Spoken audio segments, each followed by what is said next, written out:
Hi everyone, it's me, Jessica lwhor, and we're back with another Jess Talk. That's right. Before we get into this Jess Talk on mindfulness, make sure that you are subscribed to my YouTube channel and that you are streaming this podcast on iTunes, Spotify, and more. But let's get into it. Attention the whore. Attention the whore. Attention the whore. Attention. Here I am walking down the street, seeing all the boys trying to take a peek. Shorts pulled up and chest out right. Come on, boys, just take a bite. Look but don't touch, spin it round and round. Okay, so mindfulness. Let's talk about it. What does it really boil down to? I do this preaching of mindfulness, motivation, and manifestation. What does mindfulness mean to me? This streams across all of your senses. This is how do you respond to people? Mindfulness of choices, decisions, actions, responses. It really comes down to a healthy balance of things. Wow, I feel like this was going to be so much easier to talk about, but mindfulness for me is actively thinking about and checking myself before doing something, saying something, responding to something. If someone pisses me off, being mindful not to just have a quick reaction is part of that journey as well. You know, I feel like we could do a whole segment on responding to negativity, and I actually want to save part of this explanation, but the mindfulness piece of that comes in to say, how big of a deal is this? Felony is a great example of this. Am I thinking about this for days, weeks, months? Is this something that I'm not going to be able to let go of when I'm upset?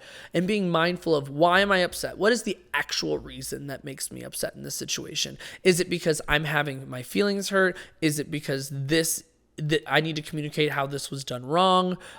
Is it because I want this person to hurt because I'm hurting? What is the intention, and what is the when it boils down to it, reason that I'm doing this? So mindfulness is like having those conversations with yourself. If I wasn't mindful, I would act on impulse. I would act immediately based off of how I feel. And sometimes you need to do that. The mindfulness is before something happens or after it happens, you're having a conversation with yourself to better your mental health, to better the situation, or to really think about how much or how long you're going to allow something to control you or to like consume your mind in some aspects. I think mindfulness is like, even in decision making, like how am I responding to this person? Am I trying to make up a lie or a story? I think mindfulness is about lying as well. Like even white lies. Why did I choose to make this white lie up rather than just be upfront and honest 100%? Being mindful is like having those harder conversations with yourself. Do I need to apologize? Did I fuck up and do something wrong? Should I be making this choice over this choice? Am I able to have better confrontation? I think mindfulness really plays into a lot of the mental health pieces that we all try to avoid thinking about. Like no one likes to be told they're wrong, but accountability plays into mindfulness. Have that conversation. Realistically, did you mess up? Do you owe someone an apology? Could you have handled that situation differently? Absolutely. And if you're like, no, this is logically what happened. That's part of that conversation with yourself. It's checking yourself. It's having difficult conversations with yourself.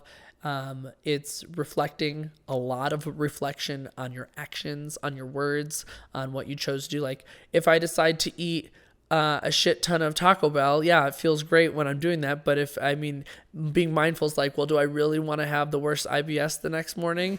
Or can I have like one thing from Taco Bell and then like I can satisfy the craving, but I'm also not suffering tomorrow? Or binging. Yeah, like, and every situation is different. Every conversation is different. It's just having them and having them as logically as you can, like separating yourself. I think mindfulness plays in with how much you hold on to something that doesn't brew into resentment as well. So like if I'm upset, I'm mindful that I need a solid week or a weekend or the next morning until the next morning to just be upset about it. But then that's holding myself accountable and saying, I told myself I needed a week. If I need to extend this, do I really need to extend this? Or am I just trying to hold on to something because I'm being a bitter Betty? Let's have that conversation. You're the only person I think genuinely that can check you in a way. And not that you shouldn't take things that you hear from your friends or close ones or random people, but I think there's a power in having honest, genuine conversations with yourself. Words matter, actions matter, choices matter. Ultimately, that's what mindfulness is. So start those conversations every time you get a chance to, even in the small situations. All right.